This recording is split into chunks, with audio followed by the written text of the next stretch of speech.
Son las 6 de la mañana. Llega la hora de la verdad. Para pensar y analizar las noticias de Colombia y el mundo. La hora de la verdad. En la red de Radio Red RCN. Con Fernando Londoño Hoyos.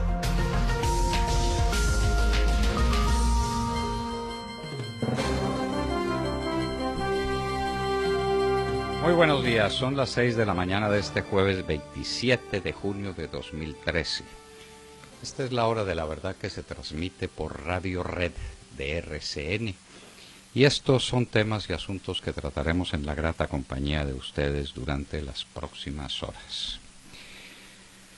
Se cerró subasta de 4G, la nueva velocidad de Internet que transformará el mundo de la electrónica, de la comunicación, de la educación, de la información.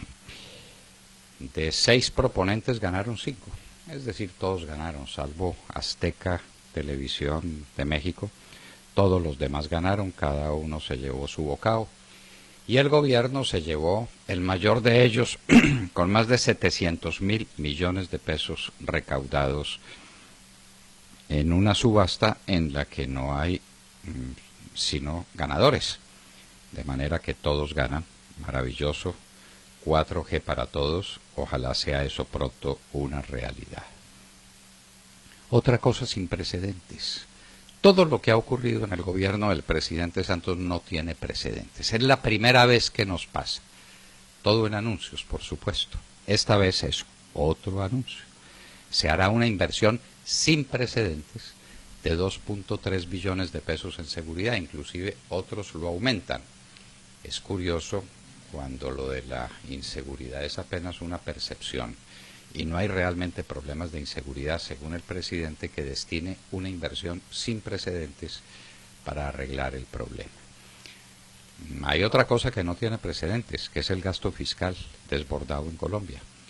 Para las casas se destinaron 1.1 billones de pesos. Para arreglar los problemas de los agricultores, sin contar lo que va a costar lo de Tibú, 1.5 billones. Ahora 2.3 billones para seguridad. Todo sin precedentes y sin precedentes y sin precedentes. El gasto público desbordado. ¿Esto para dónde nos lleva? ¿Cómo va a ser el equilibrio fiscal del país en los próximos meses? ¿Qué pasa con una economía, con un fisco desbordado y con un desequilibrio que no puede resolverse sino a través de endeudamiento o a través de emisión o a través de más impuestos? ¿Qué se hace? Otra cosa sin precedentes, la guerra frontal al contrabando. Ahora sí el presidente Santos dijo que le declaraba la guerra al contrabando. Se demoró 3 años. Esa es una obligación que tienen todos los presidentes en todos los momentos y a todas horas. La guerra al contrabando.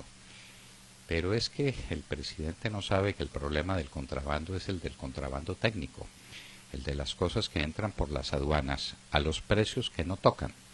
De la subfacturación de importaciones estamos hablando, queridos oyentes de la hora de la verdad, desde hace años. Y hemos dicho, nadie controla, nadie vigila. Las cosas llegan a Colombia al precio que le da la gana al que hace la importación. Es fuente inextinguible de lavado de activos, de evasión de impuesto a las ventas, de evasión de aranceles. ¿Cuántas veces lo hemos dicho? Ahora, guerra al contrabando, pero la guerra física, policías aduaneros y gente con fusiles esperando en las playas que llegue el contrabando. No. Llegan regularmente en los containers y llegan con registros y llegan con manifiestos. El problema es el precio, presidente, el precio. Usted no lo sabe, yo se lo cuento. Nos vamos para la Argentina. Allá el escándalo estalló de verdad porque Miriam Quiroga, la que fue amante del presidente Kirchner durante muchos años y la que fue su ayudante personal, resolvió destaparse. Y entonces no solamente está contando sus amores con el presidente, lo que desbarata pues esa imagen idílica y amorosa del presidente con su esposa, la actual presidenta de Argentina, Cristina Fernández de Kirchner, sino que plantea unos problemas gravísimos, porque la señora Quiroga está contando ya ante los jueces, ya no en libro, ya no en cuentos, ya no en declaraciones a la prensa, ante los jueces, bajo la gravedad del juramento, que por Palacio se movían pesados maletines cargados de dinero para la pareja Kirchner, y que ese dinero después salía del país en aviones especiales. ¿Dónde está? La señora Kirchner vendrá pronto a Colombia. Nos puede dar lecciones sobre cómo se hacen estas cosas. Miriam Quiroga está sacudiendo la opinión pública de Argentina y la del continente. Carlos el Chacal fue definitivamente condenado a cadena perpetua en Francia. Los que tengan memoria y algunos años recordarán que el Chacal fue el terrorista más conocido de los años 70 y 80 por unos atentados terribles que cometió. Fue puesto preso en Francia, donde cometió varios de ellos contra objetivos franceses, y no hace mucho salió en su defensa. ¿Quién iba a ser? Hugo Chávez. Pues ahora la justicia francesa lo condena definitivamente a cadena perpetua.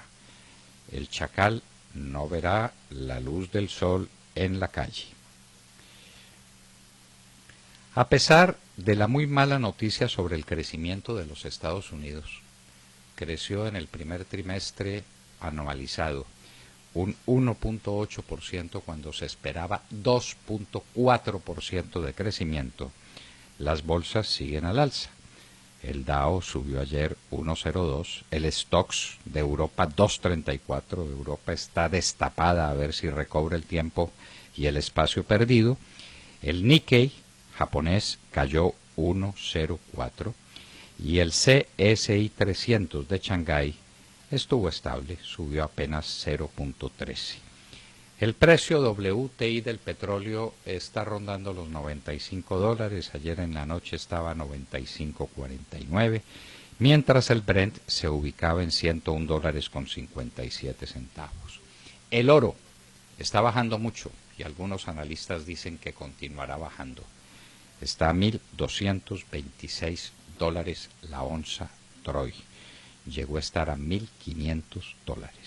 La plata es otra que está bajando dramáticamente. Estaba por los lados de $25 la onza, está en este momento a $18.55. Los alimentos están tranquilos. El euro ha perdido algo frente al dólar, está a 1.3011. El dólar en Colombia ha tenido alzas y bajas, está a 1.930 pesos. Los bonos de Colombia a 4.38 han recuperado terreno porque el rendimiento llegó a estar a 4.54, están mejor a 4.38 y están mejores los bonos de España y de Italia, que están a 4.83 y a 4.70 respectivamente. Lo que está muy mal en la bolsa de Colombia. Está a 12.544 puntos. Ayer subió un poquito, pero veníamos de 15.000 puntos. Esa diferencia entre 12.500 y 15.000 se traduce en pérdidas gigantescas del patrimonio de los que tenían su dinero puesto en la Bolsa de Valores de Colombia.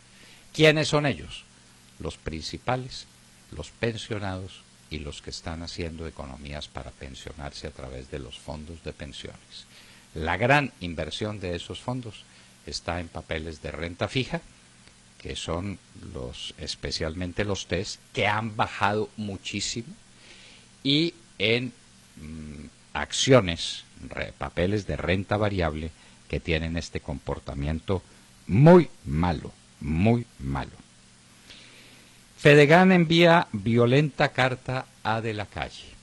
Hay una carta de José Félix Laforí, presidente de Fedegan, a De la Calle, muy fuerte, haciéndole reclamos sobre las cosas que no se dijeron en el papel que supuestamente ya se firmó con las FARC y que De la Calle les había dicho a los ganaderos en una reunión que sostuvo con ellos y con toda su junta directiva que sí se dirían y que estuvieran tranquilos. Ni una palabra. En cambio, grandes amenazas sobre la estabilidad del agro, la expropiación, la extinción de dominio desatadas, la expropiación por razones de falta de explotación adecuada, es decir, que volveremos a la reforma agraria de 1961. Fedegan se queja. Esto es un freno tremendo para un campo que ya está suficientemente frenado. El costo implícito de las conversaciones en La Habana. Ayer hubo otro capítulo de la farsa en la investigación judicial que se está siguiendo por mi atentado. Entonces ya cuentan toda la historia del hombre que vino, del hombre que se fue, de cómo trajeron la bomba, de cómo la pusieron, de cómo utilizaron al muchachito este condenado a 7 años en una correccional. Hágame el favor, asesinó 2 personas a sangre fría y vivió 47. No me mató a mí de milagro. Cometió uno de los peores atentados terroristas que el país recuerde y va a tener 7 años en una correccional. Y seguramente por buena conducta sale dentro de 2 o dentro de 3. Ni una palabra sobre los autores reales del atentado, sobre los que dieron la orden. ¿De dónde vino esa bomba lapa? Hablaremos del tema cuando corresponda nuestra nota editorial, y no porque hace referencia al director de La Hora de la Verdad, sino por la significación política que eso tiene. El silencio del Poder Judicial, el silencio de la Fiscalía, el silencio de los jueces es parte del precio que se está pagando para tener tranquilos y contentos a los bandidos que negocian con el gobierno en La Habana. Siguen las protestas en Brasil. Ayer la cosa estuvo muy fea en el estadio de Belo Horizonte donde se jugaba el partido entre Brasil y Uruguay, pero muy fea. Manifestaciones gigantescas, vandalismo, ataques a los automóviles, otra vez gases lacrimógenos. Esto pues a las puertas del estadio. Vuelvo a preguntar, desde La Hora de la Verdad, preguntamos todos, ¿qué va a pasar con el Mundial de Fútbol de Brasil del año entrante? Como promoción turística para el Brasil, que era como estaba planteado este mini mundial de fútbol, no puede haberse imaginado otro peor. En los Estados Unidos, dividida 5-4 la Corte Suprema de Justicia sobre matrimonio homosexual. Hablaremos del tema con Cristina Londoño. Protestas en Egipto, muy graves contra Mursi, el presidente. Egipto se dio una constitución después de tumbar a Mubarak y lo tumbaron con unas manifestaciones populares impresionantes, pero el resultado final es que fue la hermandad islámica la que se tomó Egipto y la que quiere hacer de Egipto una nación teocrática donde manden también los sacerdotes de allá, los ayatolas, los que mandan el mundo religioso del Islam, y los egipcios no están dispuestos a pagar ese precio, como tampoco lo quieren los jóvenes turcos. Es una sublevación de unos pueblos jóvenes que quieren que la religión tenga su espacio, pero que no maneje la política. Siria, una fuente muy autorizada dice que los muertos superan los 100.000. Siguen los combates y mientras tanto ni siquiera hay reuniones de alto nivel para saber qué se hará con Siria. El mundo, desde unas graderías especiales, presencia la más grave mortandad, el más grave atentado al derecho humanitario que se conozca en tiempos recientes, en toda la época de la Guerra Fría. 100.000 muertos y nadie dice y nadie hace nada. Una comisión nombrada por el Papa Francisco reformará el Banco del Vaticano. Esta es una historia vieja, esta es una historia antigua.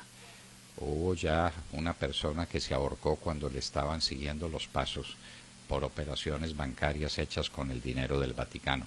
Hace muchos años, estamos hablando de hace 40 años. Vuelve ese espectro. En el día de ayer ocurrió una cosa gravísima. El presidente Santos, en la escuela de cadetes de policía, dio unas declaraciones agresivas contra los policías de Colombia.